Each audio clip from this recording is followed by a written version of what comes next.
días, chicos. Esta mañana vamos a continuar con las clases y nos toca la evaluación del líquido amniótico y sus trastornos.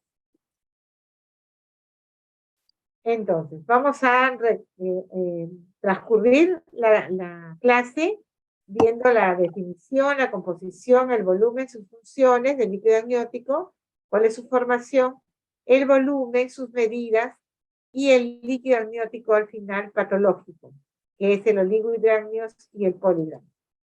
Entonces vamos a empezar la clase de líquido amniótico.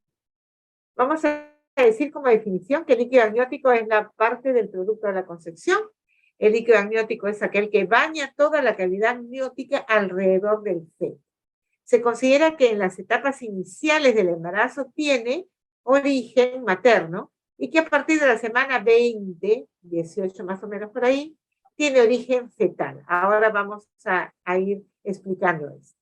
Esta cavidad es una estructura que aparece precozmente en la embriogénesis, siendo patente en el blastocisto en el momento de la implantación y envolverá al embrión primero y al feto después, creándoles un espacio adecuado para su desarrollo, para que no se traumatice, no se golpee y pueda desarrollar bien todos sus órganos. Entonces, en condiciones normales, su aspecto físico como es claro, el líquido amniótico, ligeramente opaco, gris, grisáceo o ámbar. El olor semejante al hipoclorito de sodio, o sea, la lejía, huele así como la lejía. Durante la primera mitad del embarazo es de color amarillo opaco. Mayor de las 36 semanas, el líquido se torna un poco blanquecino. Su composición, agua fundamentalmente. Entonces, ¿de qué está compuesto el líquido amniótico? Agua, entre el 98 al 99%. Solutos del 1 al 2% por partes iguales orgánicos e inorgánicos. Su turbidez aumenta con el tiempo de gestación, o sea, al inicio es ese amarillo, medio opaquito, y a medida que va aumentando la edad gestacional se va haciendo más turbio porque va teniendo otros componentes de la piel del feto y se va haciendo más turbio, ¿no? El peso específico, más o menos 1.0078, la presión osmótica 6.072 atmósferas a 0 grados centígrados.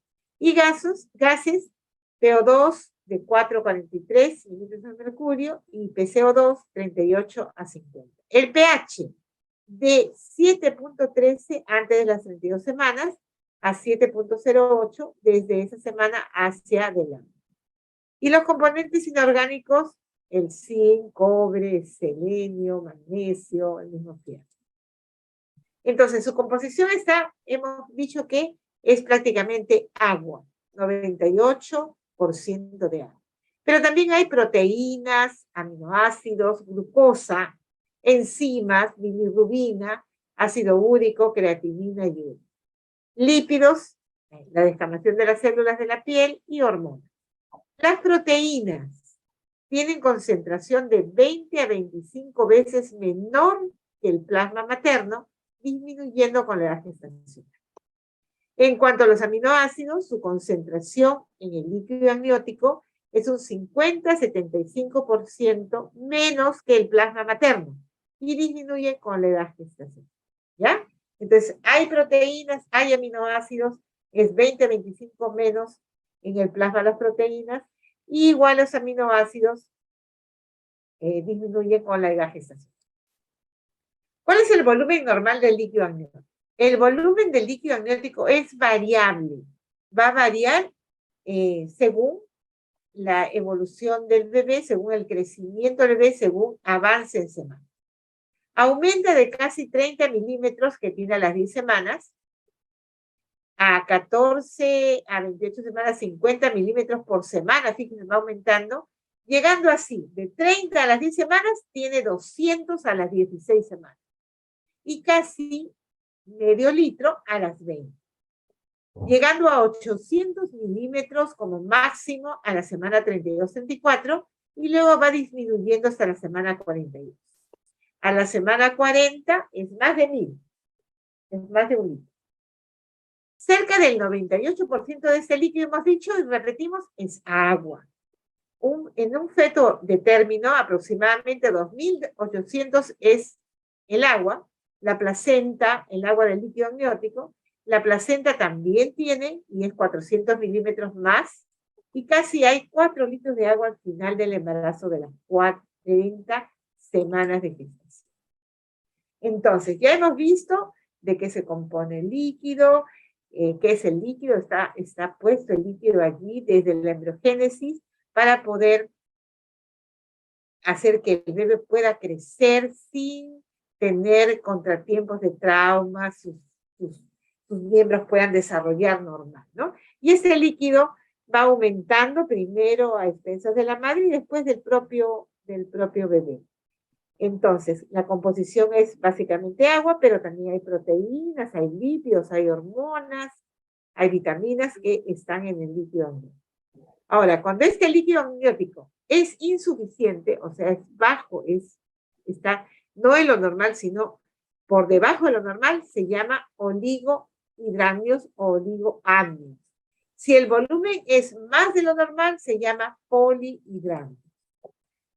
¿Cuáles son las funciones del líquido amniótico? Como ya hemos estado comentando desde el inicio. Tiene protección contra los traumatismos, permite el desarrollo adecuado del sistema músculo-esquelético fetal.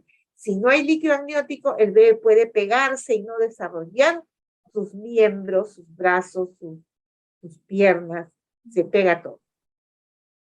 Permite la maduración y desarrollo del pulmón, necesita de ese líquido para respirar bien, porque el bebé respira en ese ambiente. Desarrollo también permite el desarrollo adecuado del tubo digestivo, porque el bebé tiene que deglutir, tiene que tomar su líquido amniótico y después tiene que eliminarlo por la vejiga, ¿no? Una fuente a corto plazo de líquido y nutrientes para el feto, porque hemos visto que tiene proteínas, aminoácidos, entonces también es una fuente de nutrientes. Y además también tiene propiedades antibacterianas. Fíjense todas las funciones que tiene el líquido amniótico, o sea, no está por gusto ahí. En su formación, entonces, ahora que ya hemos explicado lo anterior, vemos que interviene ¿quién? La placenta, las membranas para poder la difusión de este líquido, la piel del bebé, porque por allí también va a entrar el líquido amniótico, el aparato urinario, porque el bebé, el líquido que deglute va a tener que evacuarlo, y el aparato respiratorio, porque el bebé respira eso y dentro de su pulmón también hay ese líquido, ¿no? Entonces, volvemos a hablar sobre la formación. De la primera a las 8 semanas, a la octava semana, ¿de qué viene la formación? Del trasudado del plasma de la madre al feto a través del amnios. Entonces, en la primera semana de formación hasta la octava, el trasudado del plasma es de la mamá al bebé a través del amnios. De la 10ª semana a la 18ª semana es un trasudado del líquido intersticial fetal. ¿A través de qué? De la piel fetal inmadura. O sea, la piel del bebé deja pasar eso, que es muy fina en esos momentos, siendo pues su composición similar a la del líquido intracelular del feto. Por ende, vamos a ir pensando, cuando el bebé va creciendo, va aumentando en semanas gestacionales, la piel ya se hace diferente y va a permitir menos pasaje de ese líquido.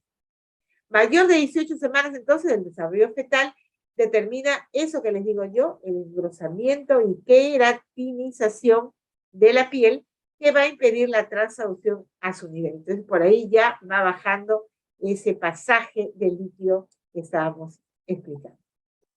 También hay un fluido traqueal, las secreciones del epitelio del tracto respiratorio, 50 a 80 mililitros por día.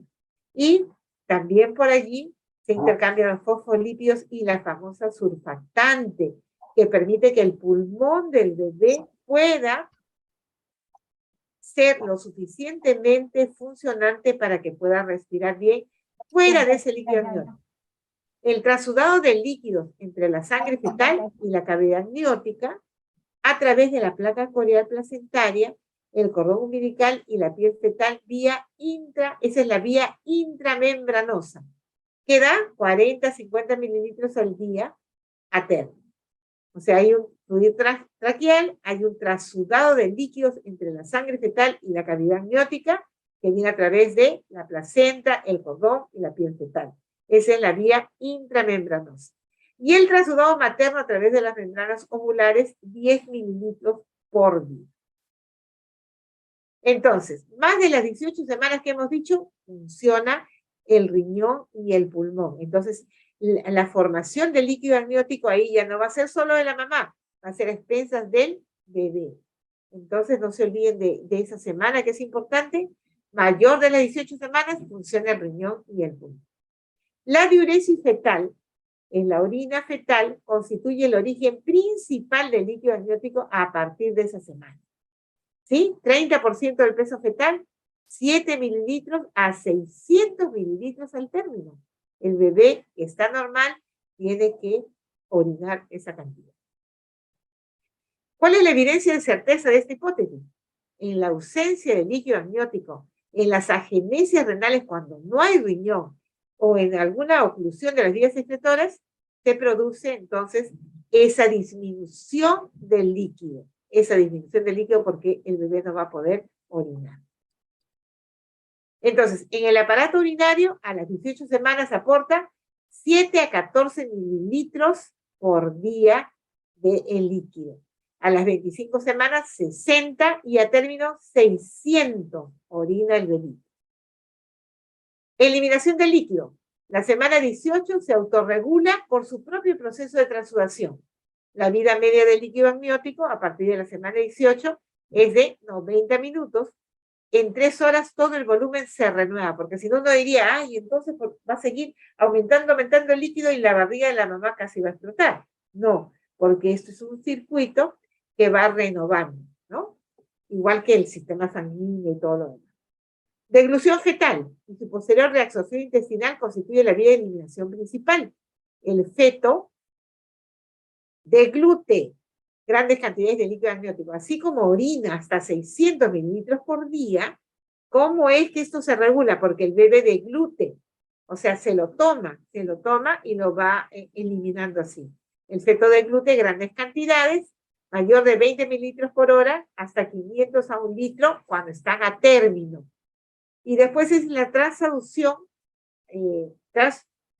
a través del pulmón y la piel fetal. Y la reabsorción en sí, que depende fundamentalmente, hemos dicho, del aparato digestivo, y la reabsorción aumenta con la gestación de 7 mililitros a las 16 semanas a 500 al término, ¿no? Las medidas. Ahora ya hemos visto cómo se forma, cuáles son sus componentes, cómo se denomina si es poco líquido, oligohidrácnidos, si es mucho, polihidrácnidos. Hemos visto las funciones que tiene, que inclusive hasta antibacteriano puede ser, protege de que se desarrollen y no se junten sus miembros, y las otras cosas que hemos visto, ¿no? Ahora, ¿qué estamos viendo?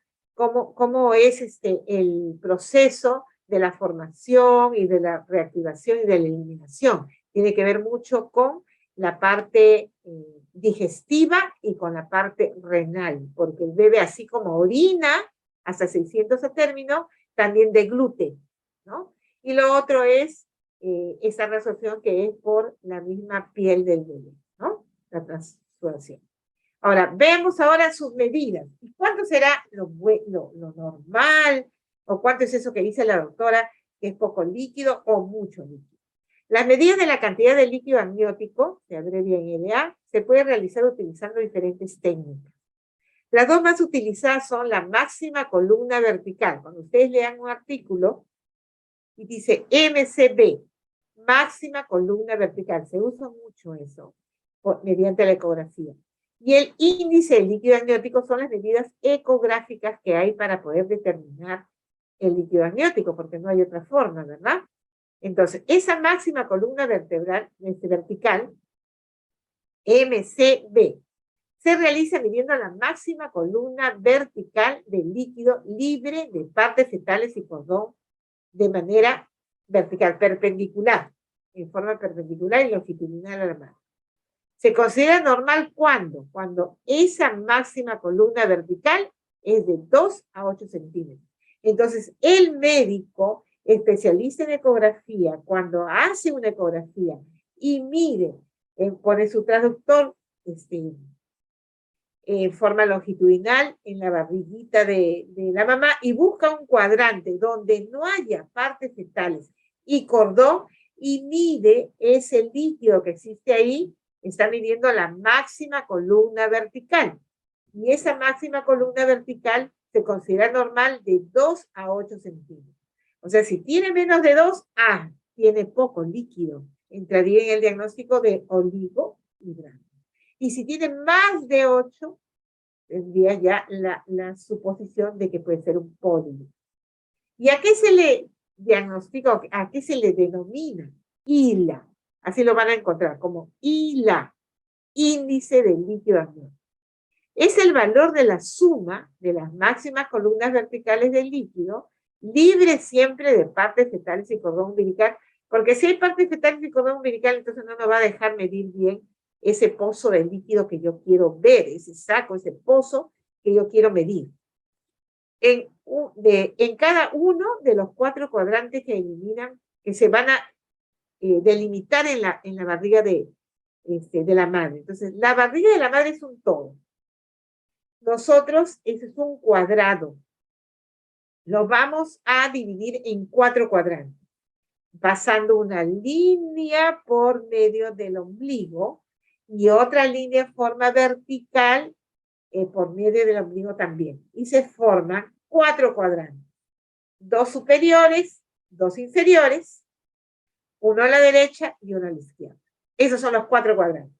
Entonces, ¿qué es el índice de líquido amniótico? La medición de esos 4 cuadrantes y haciendo su promedio se saca el índice de líquido amniótico. ¿Ya?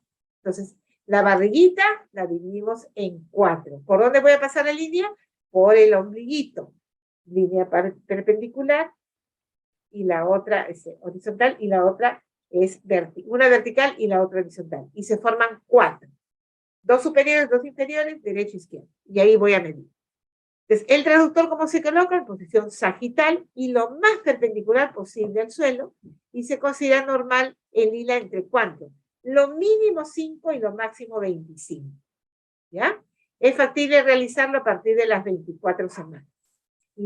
Completamente normal, la mayoría de autores dicen de 8 hasta 18 o 20 centímetros. Pero lo mínimo aceptable es 5. Y ya estamos como en riesgo ahí con 5.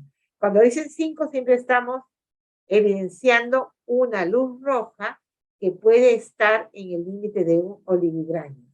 Y cuando es de 25, ya estamos también determinando que puede ser demasiado líquido el polihidramnios. Este índice de líquido amniótico no se puede medir realmente la gente que es experta lo mide siempre que hace una ecografía, pero es mucho mejor realizarlo a partir de las 24 semanas. Entonces, esa columna vertical máxima, ¿se acuerdan? Nos da ciertos parámetros para nosotros diagnosticar algunas patologías. Por ejemplo, por ecografía yo puedo medir ese pozo, esa cantidad de líquido amniótico en ese cuadrante y mido una máxima columna vertical. Al medirla, si yo tengo menos de 1 centímetro, estoy diciendo que ya no tiene líquido prácticamente, y se llama anhidramnio. Si yo tengo menos de 2, oligohidramnio severo, ojo ahí, tengo que hospitalizar a la paciente y ver su edad gestacional, si está maduro su pulmón para que pueda salir y terminar el embarazo. ¿Qué es lo normal? De 2 a 8, pregunta de examen. ¿Cuál es la columna vertical máxima medida por ecografía en un solo pozo? ¿Cuáles son las medidas? De 5 a 7, de 14 a 20, es de 2 a 8. Polihidramnios leve, de 8 a 12. Polihidramnios moderado, de 12 a 15. O anhidramnios, que ya no tiene líquido, 1 centímetro, y oligohidramnio severo menor de 2. Y acá están, mire, ¿ve? Acá están. Estas cuantificaciones, y medidas y reglas y protocolos que se hicieron por ecografía. Uno de ellos fue Manning en 1981 y tiene los criterios semicuantitativos de la columna vertical máxima. Tiene alto valor predictivo positivo y baja sensibilidad. Entonces, donde no hay nada, tenemos que medir. Donde no hay nada, ni partes fecales, ni cordón, ahí podemos medir esa columna vertical máxima y tenemos el valor normal de ¿cuánto hemos dicho? De 2 a 8. No se van a olvidar. ¿Ya? Y la medición de HILA, ¿no? El método de Phelan. Medición de HILA. ¿Qué era HILA? Índice del líquido amniótico. Lo normal, de 8 a 18, algunos dicen hasta 20. Valor límite inferior, de 5 a 8. 5 es lo mínimo realmente que puede estar como normalidad. El valor en límite superior, 18 a 25. En 25, como que el extremo. Más de 25 ya sale de la normalidad. Entonces, el oligohidrangio verdadero es menor de 5. Ya estamos en advertencia con una gestación, ya entra en embarazo de riesgo, cuando ya tenemos un líquido amniótico menor de 5 y tenemos que investigar qué ha pasado, por qué tiene 5 o menos de 5. Ha perdido líquido, la placenta se está diciendo suficiente, el bebé tiene una malformación en cuanto a no está orinando, ¿qué está pasando, no? Oligohidranio severo, menor de 2, polihidrangio leve, mayor de 25, y polihidrangio severo, mayor de 32. ¿Tenemos polihidrangio severos casos clínicos? Claro que tenemos. La paciente no puede respirar, la paciente no puede echarse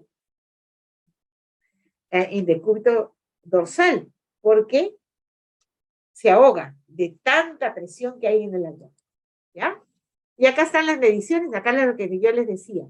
Ahí están los 4 cuadrantes para hacer ¿qué? El índice del líquido amniótico. Una línea que va a cruzar al ombligo en forma perpendicular y se forman 4 cuadrantes. 2 superiores, 2 inferiores, derecho, izquierdo. Y ahí se va midiendo 1, 1, 1, 1, y esas mediciones se hacen un índice, un promedio, y sale el índice de líquido amniótico. ¿Okay? Acá está de nuevo, son las imágenes ecográficas, ahí está midiendo, acá hay un pocito, ahí lo mide, este es uno, acá hay otro, acá lo mide también, después hay otro aquí, y otro aquí. Sacan la sumatoria, los promedios, y sale el índice de líquido amniótico. Entonces, ya hemos visto la definición, la formación, qué es oligohidrangnios, qué es polihidrangnios, las funciones que tienen, cómo es el proceso del metabolismo que se reabsorbe o no, donde interviene básicamente el riñón, la deglución del bebé también. Y ahora vamos a ver la patología. En la patología del líquido amniótico, tenemos que, es probable que los oligohidrangnios o el polihidrangnios sea el resultado de un adecuado control de los mecanismos de regulación. O sea, cuando el líquido amniótico es patológico es porque la regulación que hemos estado viendo, ¿verdad? De la deglución, de la diuresis fetal, del pasaje de las membranas ovulares o de la madre al feto, algo se ha interrumpido. Y por eso hay o disminución o demasiada producción, ¿no? Sin que pueda eliminarse. Entonces hay una alteración en el mecanismo, más que un error único de la producción e eliminación, ¿ya? Entonces tiene que ver con eso. Polihidrangnios se define como un acúmulo patológico del líquido amniótico secundario a un aumento en la producción o deficiencia en la eliminación. O aumenta mucho su producción o no puede eliminarse. El volumen mayor a 2 litros o más en cuanto a volumen total. Se asocia a ¿qué? A mayor riesgo de morbimortalidad materna y perinatal. Y su incidencia no supera el 1.6%. Solamente un 35% se considera moderado a grave. ¿Ah? Felizmente que no es tanto. Una asociación entre polidramios y mortalidad fetal e incluso mortalidad materna ha sido reconocida durante mucho tiempo. Cuando hay un polidramios, tenemos que estar pendientes porque puede haber una morbilidad tanto en la mamá como en el feto. El reconocimiento de la asociación entre polidramios y los resultados adversos del embarazo han llevado a una mayor concientización de esta condición y a un aumento en los esfuerzos clínicos para determinar la etiología del polidramios cuando complica el embarazo. Quiere decir, si yo encuentro un líquido mayor de lo normal, por eso es que la ecografía tiene que ser hecha en base a personas que estén capacitadas para ello. Los ginecobstetras se capacitan para hacer ecografía y cuando quieren superarse más en ese aspecto existe la especialización en medicina fetal, porque yo me puedo confundir, yo no sé medir, hago una ecografía y no hago el lila y no mido el pozo vertical máximo, entonces estoy pasando un aspecto importante y puede ser que el bebé venga con complicaciones o la madre ya tenga complicaciones que estoy superando y estoy no diagnosticando a tiempo. Clasificación. Según su evolución, agudo, poco, 2%, y crónico, mucho más, 98. De acuerdo al índice de líquido amniótico, ustedes ya saben ya, ahora sí, ya pueden determinar índice, índice de líquido amniótico. Leve, 25 a 30, moderado, de 30 a 35, y severo, mayor de 35. Eso es por el ILA. Según la etiología, de la madre, 7%, del feto mismo, 13%, placentaria 12%, idiopática 68%, bastante. Etiología. En los trastornos fetales, ¿qué hay? Malformaciones estructurales, defectos estructurales del sistema nervioso central, obstrucción o atresia de las porciones del tracto gastrointestinal, entonces no puede deglutir y el bebé orina. Y defecto de la pared abdominal. También se ve esto en las eneplodías y los trastornos neuromusculares. En trastornos maternos, la diabetes mellitus, 25%. Por eso es cuando tenemos una paciente con polidramios, hacemos la asociación. Ahora ustedes también ya la van a hacer. Uy, puede ser diabetes. Si la vemos gordita o vemos su índice de masa corporal, decimos, no, esto puede ser diabetes y por eso tener ella polihidramio, ¿no? Trastornos combinados, poliinsulinización RH, así cuando la mamá es RH negativa, por ejemplo, y el bebé no, puede haber esos problemas de los polidramios. Anemias congénitas también, e infecciones congénitas que nos hagan producción de mucho líquido. Y las idiopáticas, que es el más alto porcentaje, o sea, no se sabe por qué. El diagnóstico, la altura uterina, ¿va a ser qué? Igual o menor, no, va a ser mayor porque está lleno de líquido y se siente una barriga bien grande. Dificultad para palpar las partes fetales porque todo está lleno de líquido y está como un globo que queremos palpar y está tenso, ¿no es cierto? Tenso. Dificultad inclusive para apuntar los latidos cardíacos, palpación subjetiva de aumento del líquido amniótico porque uno lo ve ahí, lo siente, lo palpa. Síntomas de compresión o distensión, aumento de peso, edema, cuando hay tanto también edema abdominal y vulvar, ¿no? En la parte baja se edematiza un poco la parte del pulso. Y el diagnóstico siempre va a ser importante la historia clínica y el examen clínico, y en este caso de polidramios o lidramios, hemos dicho que la parte ecográfica es fundamental por la medición de ese líquido, ¿ya? Y por descartar también patologías en el bebé, porque la ecografía nos permite evaluar los órganos del feto, ver los riñones, ver cómo está todo el sistema digestivo, ver si tiene alguna patología tipo de que no tenga la pared abdominal o cualquier otra alteración. Nos permite ver bien eso, ¿ya? Entonces, ¿cuáles son los exámenes y las pruebas diagnósticas? Descartar diabetes, primerito, ¿no? No solo nos quedamos en la glucosa cuantitativa, sino también solicitar para hacer bien el diagnóstico la prueba de curva o la curva de tolerancia a la glucosa. Descartar isoinmunización, solicitar el CUMS, o sea, si es RH negativo, pendiente, cuando tenemos una madre RH negativa, no sabemos si el bebé va a ser RH negativo. Si los dos son RH negativos, perfecto, pero no, nadie lo sabe hasta cuando nace el bebé. Pero si el bebé es RH positivo, como el papá de repente, entonces ahí hay los problemas de rechazo de una sangre con la otra. Y se produce la isoinmunización. Para eso hay pruebas que nos pueden detectar si hay anticuerpos que nos reflejan ese rechazo. Y esa es la prueba de Coombs. Entonces se va haciendo la prueba de Coombs en el control prenatal y vamos viendo cómo va ese bebé. Y además también está la valoración en la ecografía que tiene que verle la medición de la cerebral media. Entonces uno mide esa cerebral media y puede uno determinar bien si es que el bebé está reaccionando a esa inmunización. Porque ¿qué es lo que pasa cuando hay una madre RH negativa y el bebé es RH positivo? ¿Qué es lo que pasa? Que puede haber hemólisis. Entonces, ¿el bebé qué va a pasar? Se hemoliza. Y si hay hemólisis, el bebé se va a anemizar. Y si hay anemia, eso va a repercutir en su oxigenación. Y al toque es la alerta de la cerebral media. ¿Ya? Entonces, es importante determinar eso. Descartar la patología. Ya. Descartar patología infecciosa, porque puede ser también por infección. También puede ser por infección. ¿Ya?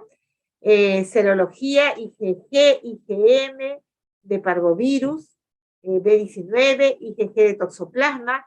Solicitaremos entonces un TORCH. ¿Se acuerdan del TORCH?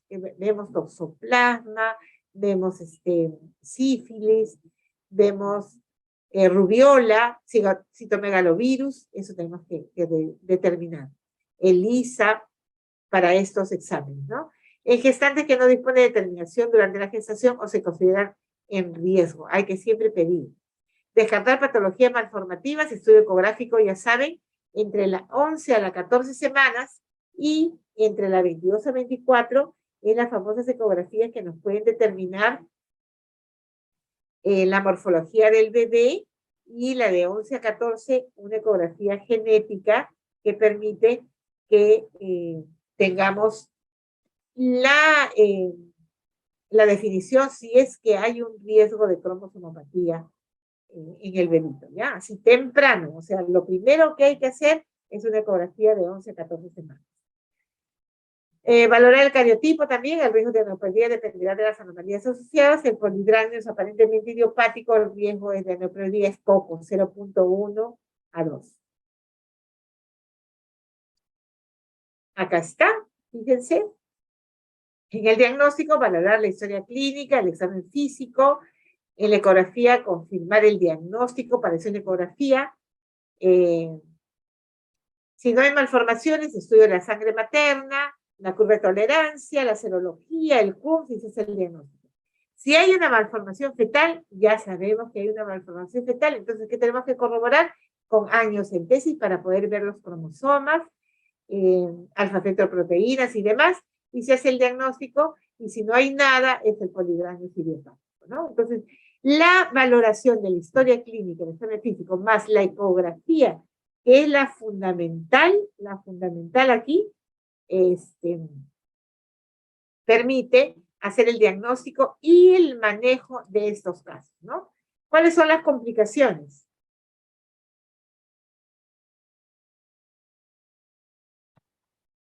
Las complicaciones del embarazo, desprendimiento prematuro de membranas, porque hay tanto líquido que está a mucha presión, la ruptura prematura de membranas y la amenaza de parto pretérmino. Hay tanto líquido que se tiene una presión excesiva entre el líquido, el feto y el útero. Entonces puede haber que esa presión tan fuerte haga que se desprenda la placenta, que se rompan las membranas o que empiecen las contracciones uterinas.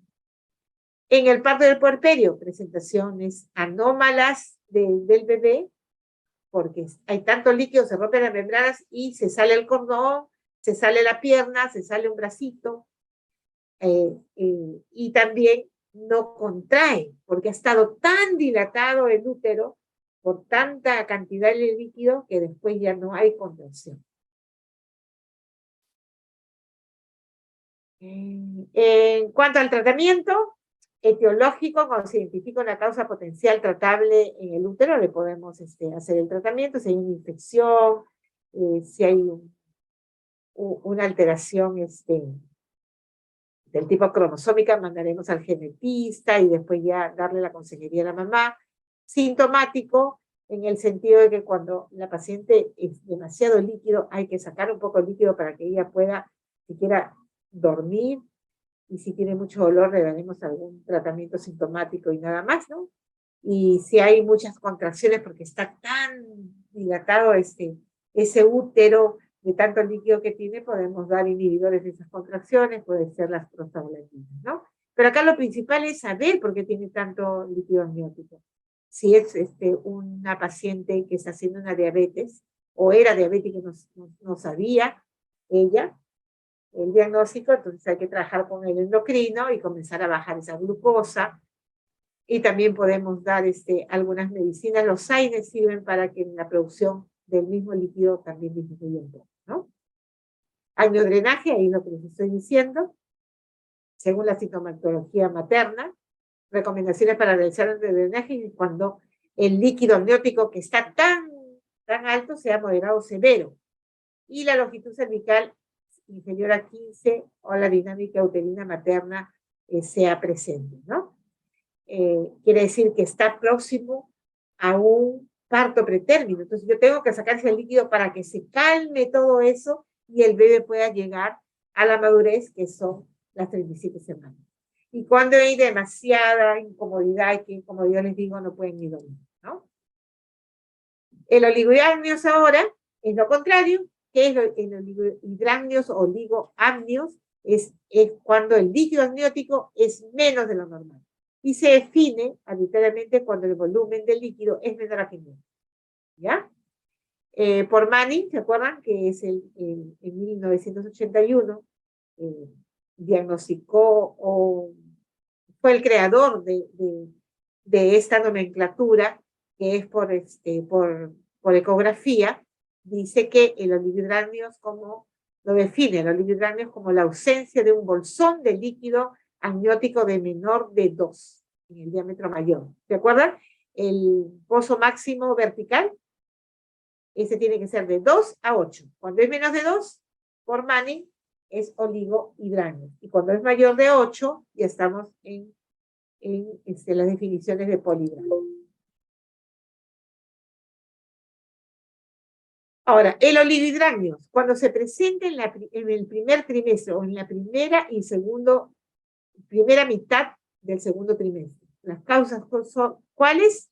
Causas genéticas y causas infecciosas. Entonces, en la primera mitad del embarazo, en el primer trimestre, siempre voy a pensar que algo genético hay o algo infeccioso. Y en el segundo trimestre tiene que ver con la integridad de las membranas, que puede ser que tenga la habilidad en eso y romperse, también tiene que ver la nutrición aquí, y con la circulación placentaria. La placenta tiene poca oxigenación, entonces eso hace que el líquido disminuya y se produzca un oligohidramnios. Entonces, según la aparición en la primera mitad del embarazo o al inicio del embarazo o después de la segunda mitad, van a ser diferentes las causas, ¿ya? Genéticas infecciosas en el primer trimestre o primera mitad del segundo, y en el segunda mitad del embarazo, o sea, en el tercer trimestre, tiene que ver con la integridad de las membranas y con la circulación placentaria, con el oxígeno. El oligohidramnios entonces se ha asociado a una serie de eventos adversos. Un riesgo mayor de no reactividad para las pruebas en estrés, un mayor riesgo de inducciones de trabajo de parto espontáneo, estados fetales no tranquilizantes porque tienen oligohidramnios, trabajo de parto prolongado cuando tienen oligohidrácnidos, líquido amniótico teñido de meconio, porque quiere decir que entra en sufrimiento fetal, aumenta la incidencia de cesáreas, mayor admisión a la UCI-NEO, hay bajos índices de Apgar y aumento de muertes neonatales. Entonces, el oligohidrácnidos tiene que ver con mayor morbilidad del bebé, sí, con mayor morbilidad. Y estamos viendo en todos estos casos. Clasificación, tipo 1 y tipo 2. Tipo 1 es menos frecuente, de 13 a 27 semanas, y se asocia con malformaciones congénitas o con causas congénitas. El tipo 2 es el más frecuente, es del tercer trimestre, que tiene que ver con las membranas y la misma placenta, y se asocia a retardo de crecimiento intraútero y embarazo prolongado. O sea, se asocia a estas patologías que hacen que el bebé crezca menos, desarrolle menos, y a estas patologías por las cuales el embarazo dura mucho tiempo, se pasa a las 40 semanas, ¿ya? Entonces, el tipo 1 casi siempre congénito, y el tipo 2 más que nada por la placenta, por alteración de la oxigenación del bebé y por el embarazo prolongado. Y acá sale etiología, entonces tiene que ver con causas maternas, fetales, ovulares y idiopáticas, igual que el polidráneo. En fetales, sufrimiento fetal crónico, cuando hay retardo de crecimiento y embarazo prolongado, anomalías congénitas, ¿qué puede haber? Agenesia o displasia renal, no orina. Si no orina, hay menos cantidad de líquido amniótico. Riñones poliquísticos, obstrucciones, uretropenia. En cromosomopatía, el síndrome de Turner, no hay líquido amniótico, siempre cursan con oligo, y las trisomías, trisomía 21, 18. Maternas, dijimos que es la placenta la que está sufriendo. Insuficiencia uteroplacentaria por hipertensión, por anticuerpos antifosfolípidos, por enfermedades del colágeno y por hipovolemia. Y drogas inhibitorias de las prostaglandinas, indometacina y ibuprofeno, que a veces pueden hacer que este líquido se produzca menos. Diagnóstico, siempre va a ser la historia clínica y el examen clínico. La altura aquí va a ser más o igual, no, va a ser menor que la edad gestacional. Palpación fácil de las partes fetales porque no hay líquido, al contrario de polidrácnidos. Buena auscultación de los latidos porque no hay líquido. Ahí nada más ponemos el traductor y ahí nada más escucha. Contracciones y presencia de alteración, o movimientos fetales, pero dolorosos, ¿no? Y la ecografía. El diagnóstico ecográfico fundamental, igual que el polidráneo, ¿ya? Oligohidrácnidos aislados o a término. Las evidencias recientemente acumuladas sugieren que, en presencia de un feto de tamaño adecuado para su edad gestacional, con bienestar fetal demostrado, con velocimetría Doppler umbilical, o sea, con Doppler umbilical, y en ausencia de enfermedad materna, el oligohidrácnidos no se asocia a un aumento de incidencia de mala evolución. O sea, a veces hay oligohidrácnidos aislados en el término del embarazo, puede haber. Y cuando es así, si el bebé está bien, si el Doppler está bien, especialmente el umbilical, y no hay patología materna, entonces la evolución va a ser buena. La inducción del parto a término, por ese motivo, debe ser reconsiderada. Entonces, no es que tiene oligohidrácnidos ahorita y ya terminamos por cesárea. Tenemos que evaluar. ¿Tiene velocidad de Doppler, o sea, índice de Doppler, o los Doppler están bien, especialmente el umbilical? Entonces no hay problema. Entonces las complicaciones, anteparto e intraparto. Anteparto, hipoplasia pulmonar, deformaciones ortopédicas, fascias de Potter, todo pegadito, ¿no? Y retardo de crecimiento intraútero. Y el intraparto, cuando está en el mismo parto allí, hipoxia, porque viene de una oxigenación mala, no tiene líquido, puede tener una deformación, y la compresión del cordón, que hace que tenga menos oxígeno el bebé. Entonces, anteparto de complicaciones, hipoplasia pulmonar, porque no se desarrolla ese pulmón, porque no tiene líquido. Deformaciones ortopédicas porque se pega. La fascia de Potter característica y el retardo de crecimiento intraútero. Y el intraparto, cuando estamos en el mismo parto, que puede haber un bebito que nazca con hipoxia y que se comprime el cordón a la hora que estamos sacando el bebé. Entonces, ¿qué vamos a hacer en los oligoamnios? Hay que determinar la causa y hay que ver la edad gestacional. En primer y segundo trimestre, valorar el cariotipo y malformaciones, y en el tercer trimestre, valorar la placenta. Gestación fetal cuando existe madurez, manejo conservador con ILA de 5, menos de 5 ya estamos muy mal. No tomar medidas agresivas hasta que exista un ILA hasta más o menos 2, y cuando hay un deterioro del perfil biofísico, porque de repente lo vamos a sacar antes de tiempo y va a haber problemas del oligohidranio, más todo lo que tiene el bebé, más prematuridad, y se complican las cosas. Entonces, vuelvo a repetir, ver la causa y la edad gestacional. ¿Sí? Si la edad gestacional es menos de las 34 semanas, tenemos que poner maduración pulmonar. Eso significa que tengo que yo hacer algo para que ese pulmón madure más rápido, y en ese caso utilizamos los corticoides, la betametasona.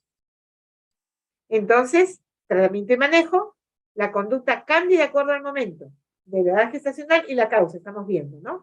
Las propuestas terapéuticas, angioinfusión anteparto, hidratación parenteral materna, ecografía seriada para determinar el LILA y monitorizar el crecimiento fetal. Casi siempre hay que hacer una ecografía cada 15 días, pruebas sin estrés o el perfil biofísico, o sea, el monitoreo no estresante. Hay un monitoreo no estresante y un monitoreo estresante.